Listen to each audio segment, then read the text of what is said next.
Hello to student, welcome to AIMS study from home online material.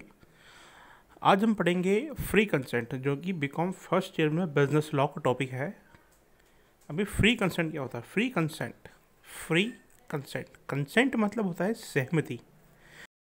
किसी भी contract को करने के लिए एक फ्री कंसेंट जो होता है वो ज़रूरी आइटम होता है। जिस प्रकार से जैसे हम 3 चीज़ें पढ़ते हैं कि भाई agreement, for an agreement there are 3 things are compulsory. First one is person should be major, it is enforceable by law, and that should have some consideration. The same एक valid agreement के लिए या contract के लिए free consent का बहुत होना आवश्यक है. It is an important element of a contract or agreement.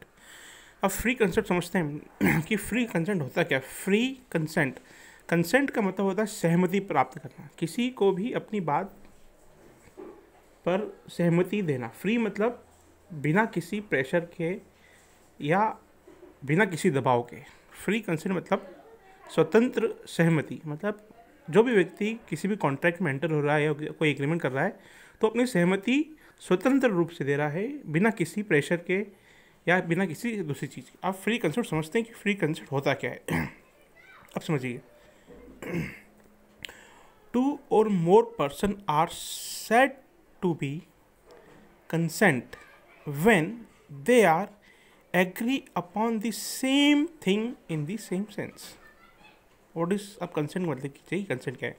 When 2 or more person are said to be consent, जब 2 या 2 से अधिक लोग को की सहमति हो, when they are agreed upon the same thing in a same thing, जब वो दोनों एक ही चीज पर एक ही सेंस में कॉन्ट्रैक्ट करने के लिए एग्री हो। इट मीन्स कि अगर thing should be same and sense should not same तो वो कॉन्ट्रैक्ट नहीं होगा या वो कंसेंट नहीं होगा, उसको फ्री कंसेंट नहीं कहा जाएगा। फॉर एग्जाम्पल, ए और बी है, ए और बी। ए जो है अपनी बाइक बी को सेल करना चाहता है, लेकिन ए के पास 2 बाइक है, bike alpha and bike beta. अब बी को क्या पता है कि बी को पता है कि ए के पास 2 बाइक है।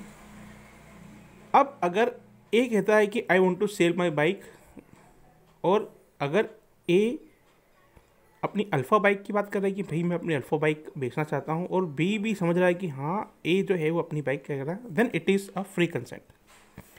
वाई? जैसे हमने पढ़ा कि when they are agree upon the same thing in same sense, same thing and same sense, दोनों same bike are same and sense means दोनों की अल्फ़ा बाइक ही बेच रहे हैं। अगर ए क्या बोलता है बी को कि I want to sell my bike, और अगर ए जो है उसका सेंस मतलब ए तो अपनी बीटा बाइक बेचना चाह रहा, लेकिन बी जो है, बी को लग रहा है कि नहीं वो तो अपनी अल्फ़ा बाइक बेचना चाह रहा है। So here same thing is same, bike thing same है, भाई ए अपनी बाइक देना चाह रहा है, लेकिन दोनों का सेंस अलग अलग है। ए का सेंस बीटा बाइक को लेकर है, लेकिन बी का सेंस अल्फ़ा बाइक को लेकर है। तो यहाँ पर है कि दोनों में कंसेंट कब की जाएगी? जब दोनों सेम थिंग और सेम सेंस पर सोच रहे हों। तो यही होता है फ्री कंसेंट में। अब फ्री कंसेंट मतलब स्वतंत्र सहमति, भाई बिना किसी प्रेशर के। मैंने अपने फ्रेंड से कहा कि यार मुझे अपना मोबाइल बेचना है 5000 रुपीज़ में। ठीक है, मेरे फ्रेंड ने बोला कि ठीक है मैं खरीद लूँगा, या मेरा फ्रेंड ने कहा कि यार मुझे तेरी बाइक अच्छी लग रही है, मुझे भेज दे, और मुझे लगा कि यार पैसा अच्छा मिल रहा है तो भेज दो, और हम दोनों में एग्रीमेंट हो गया। तो ये जो हुआ ये फ्री कंसेंट हुआ, है ना भाई। हमने स्वतंत्र सहमति से बिना किसी के दबाव में आए हुए हमने स्वतंत्र सहमति से वो कॉन्ट्रैक्ट कर लिया, वो एग्रीमेंट कर लिया।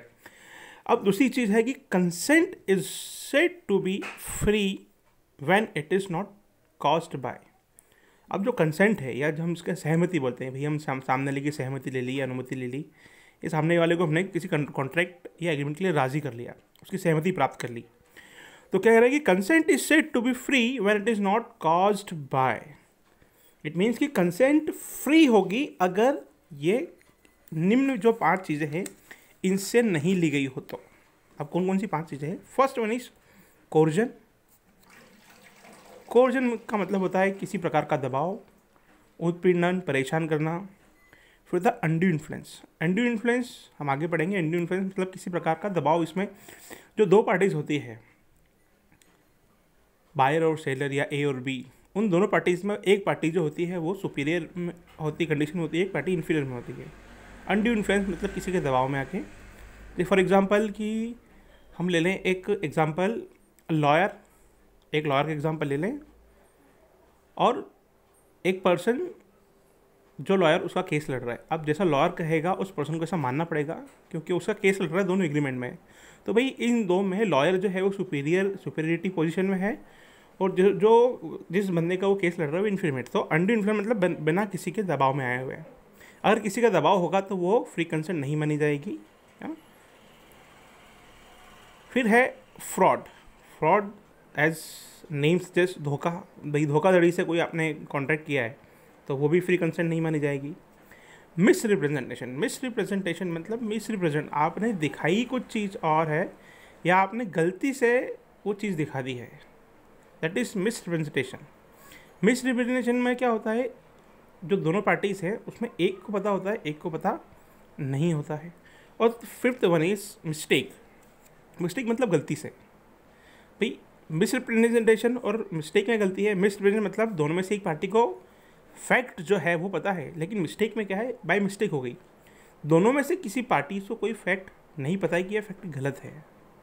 For example A want to sell, A जो है बी को अपनी बाइक सेल करना चाह रहा है जो कि उसके गैराज में है।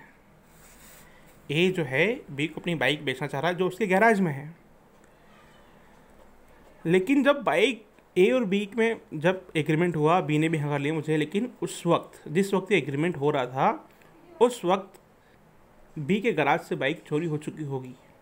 तो भाई ये एग्रीमेंट कंसेंट फ्री नहीं। क्यों? क्योंकि ए को नहीं पता है कि बी की बाइक चोरी हो गई है। तो दैट कंडीशन की मिस्टेक में दोनों पार्टीज का जो फैक्ट है, मटेरियल फैक्ट जिसे हम कहते हैं, वो अननोन होता है। ये जो पांचों आइटम हैं जैसे coercion, undue influence, fraud, miss representation, इनको आगे के लेक्चर्स में हम थोड़ा डीप में स्टडी करेंगे तो हमें चीज़ें क्या होती है। Thank you.